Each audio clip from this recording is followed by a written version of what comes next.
লালবাগ কেল্লার ইতিহাস। 1500 দশকে ঢাকা ছিল নদীমাতৃক শহর, আর এর অন্যতম গর্ব হল লালবাগ কেল্লা। আজ আমরা জানব এই দুর্গের পুরো ইতিহাস, নির্মাণ প্রক্রিয়া এবং এর গোপন রহস্য।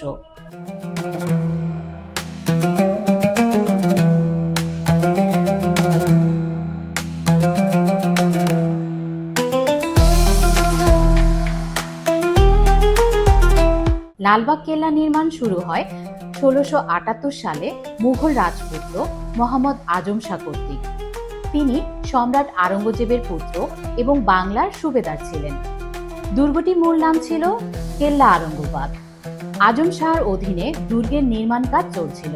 এর মধ্যে নির্মাণ করা হয় একটি মসজিদ এবং দরবার হল।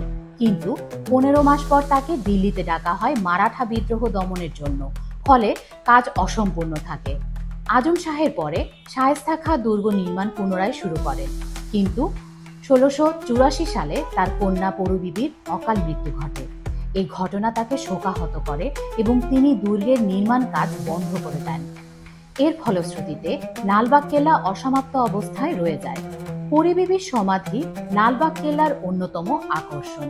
তিনি ছিলেন শায়েস্তা খাঁর কন্যা এবং আজম শাহের বাগদত্তা। সমাধিটি চতুষ্কোণ কাঠামোর, মার্বেল ও কোষ্ঠী পাথরে নির্মিত, যা দর্শনার্থীদের আজও মুগ্ধ করে।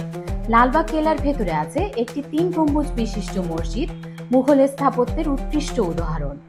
মসজিদটি মূলত 1949 সালে নির্মিত হয়, পরে 1980 সালে সংস্কার করা হয়। লালবাগ কেল্লা বুড়িগঙ্গা নদীর তীরে অবস্থিত, যা দুর্গের প্রতিরক্ষা এবং বাণিজ্যের জন্য গুরুত্বপূর্ণ ছিল।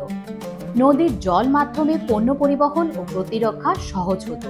লালবাগ কেল্লা নির্মাণের উদ্দেশ্য ছিল মোগল সাম্রাজ্য প্রতিরক্ষা ও প্রশাসনিক কার্যক্রম পরিচালনা।